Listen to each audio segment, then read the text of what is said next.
Ladies and gentlemen, sisters and brothers,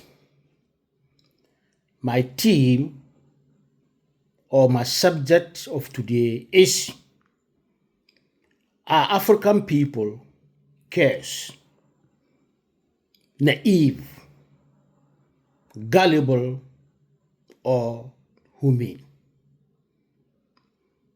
Africa holds more than 30% of the world's total mineral reserves, featuring the largest global share of cobalt, platinum, and diamonds. The continent is vital for global technology and green energy.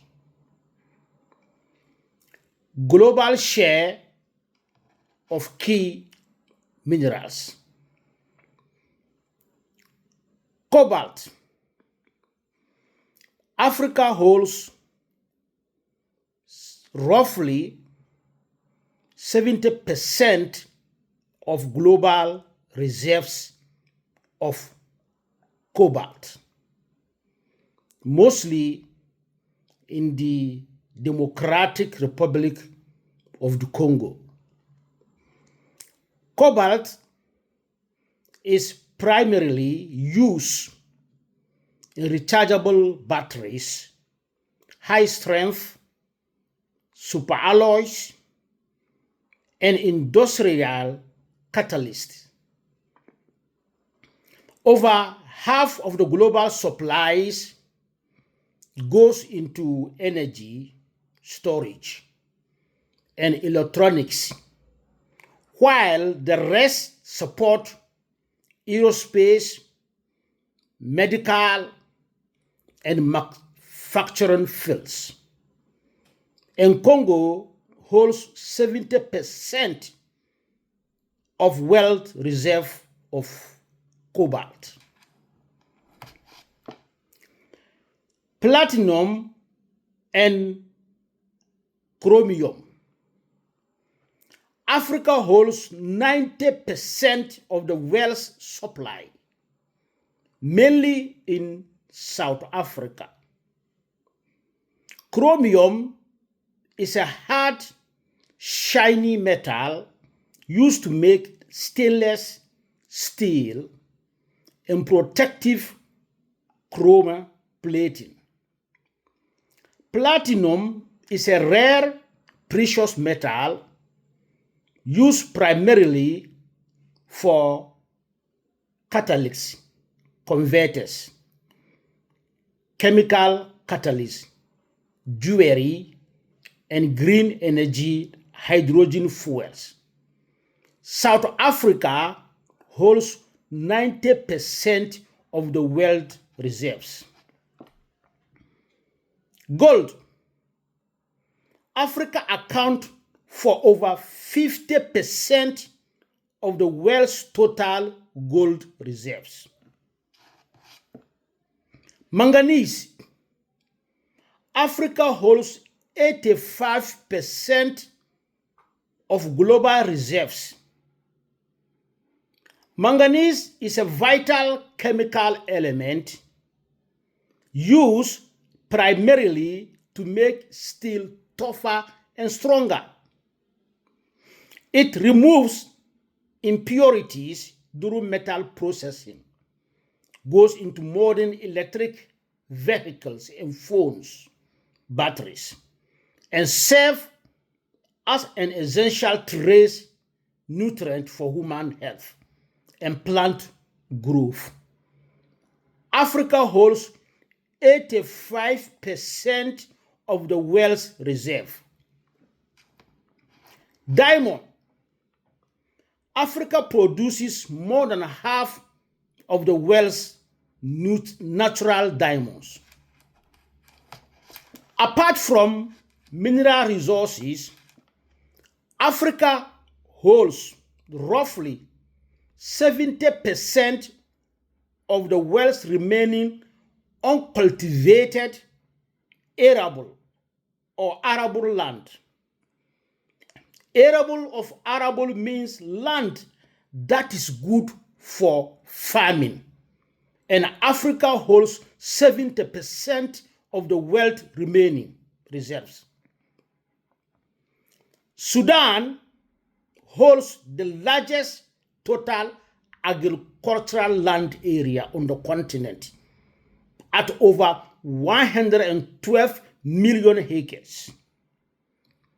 South Africa follows closely with roughly 96 million acres.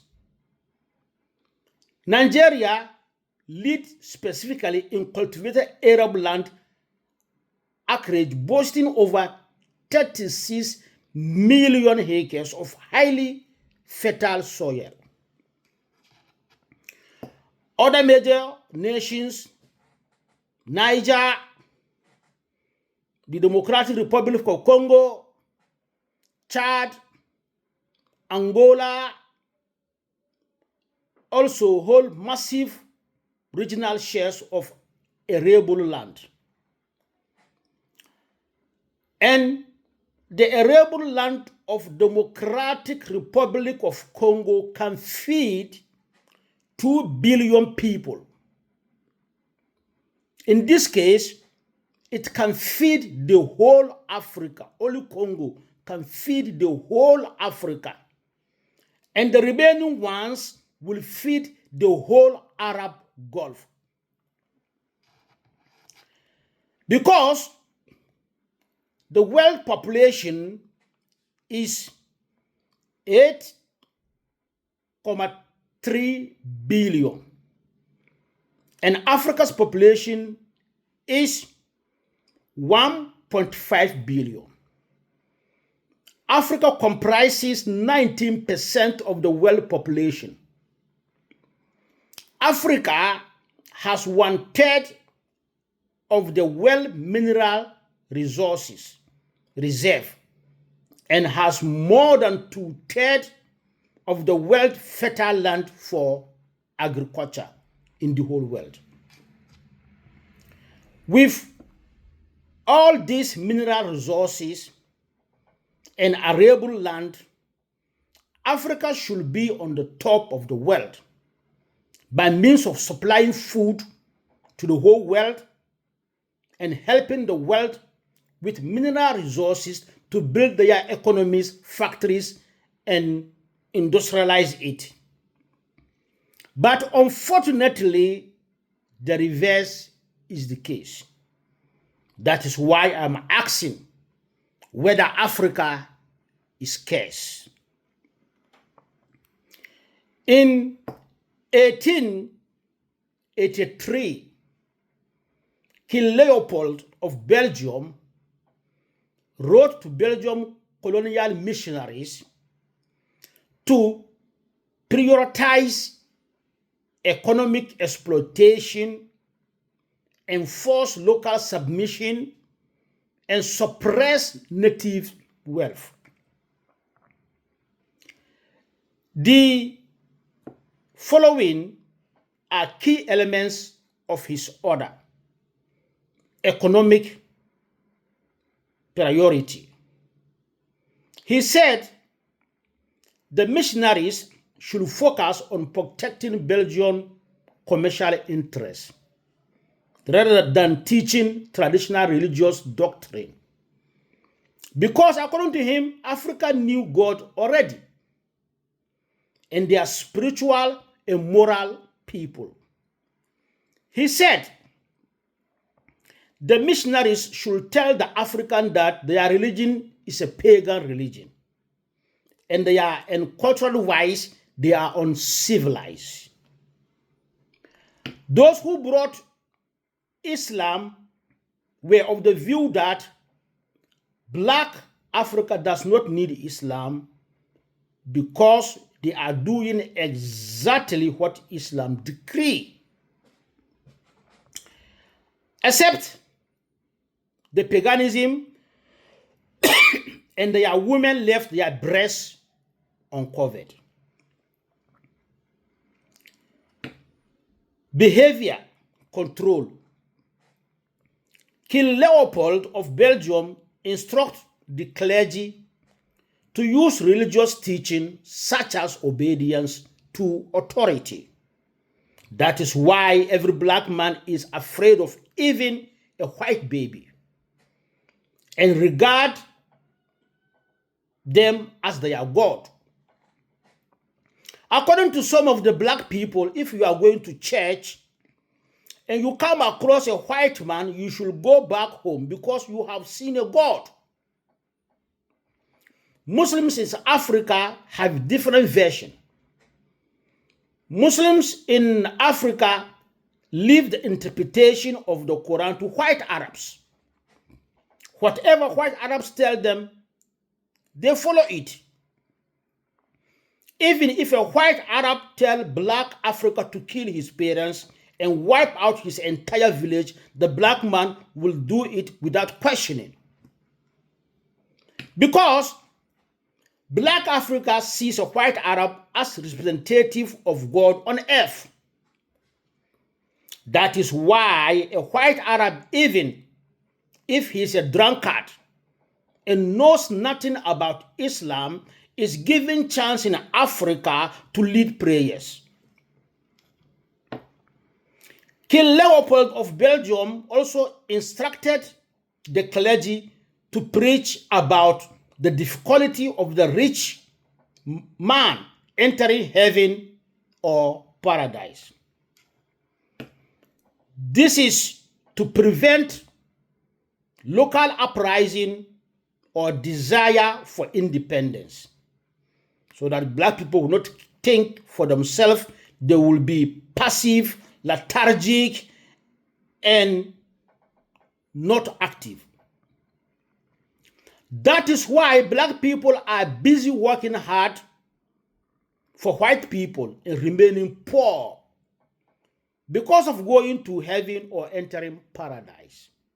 While the white man is building his paradise and heaven on earth, black man is waiting to die so that he can go to paradise, which is decorated with gold. While he has a lot of gold in his backyard, but he prefers to give this gold to white men. This is also the reason we do not protest to demand accountability. As a result, we become timid, passive, lethargic by accepting our situation. This kind of preaching is also prevalent in Muslim communities in Africa.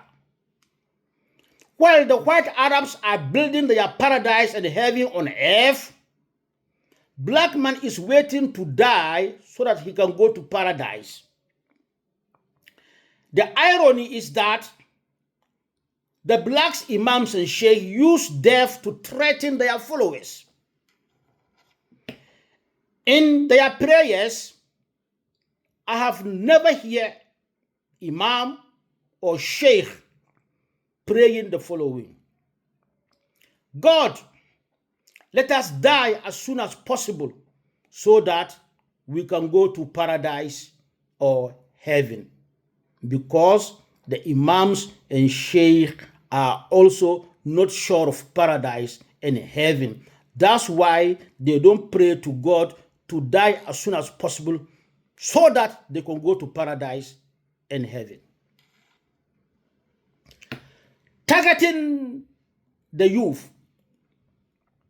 King Leopold ordered the clergy to focus on conversion and educational efforts on children whose loyalty to the church will override their parents' cultural teaching. As the following proverb goes, he alone who owns the youth gains the future. According to King Leopold of Belgium, they should convert the youth to Christian religion and give them Western education so that they will deny their own religion and view their culture as backwards and uncivilized. The white Arabs use the same strategy to our black youth. That is why there are nowadays different groups of Islam in Africa. You will see parents and children not talking to each other, fighting each other, and sometimes to the extent of killing each other because of Islam. That is why I am asking the following question.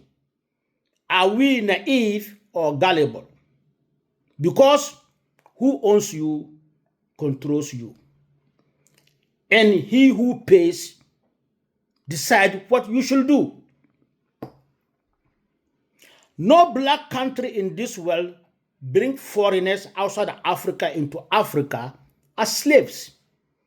Although black countries have many countries in the world, there is no single land colonized by a black country. There is no country in the world where you go and the language they are speaking was imposed on them by black people. Black people fought internal wars, of course, but they also tried to resolve it. There is no black country in the world who is thinking of producing a nuclear weapons, let alone possessing it. And the question is, does this make us humane? Or are we still naive and gullible?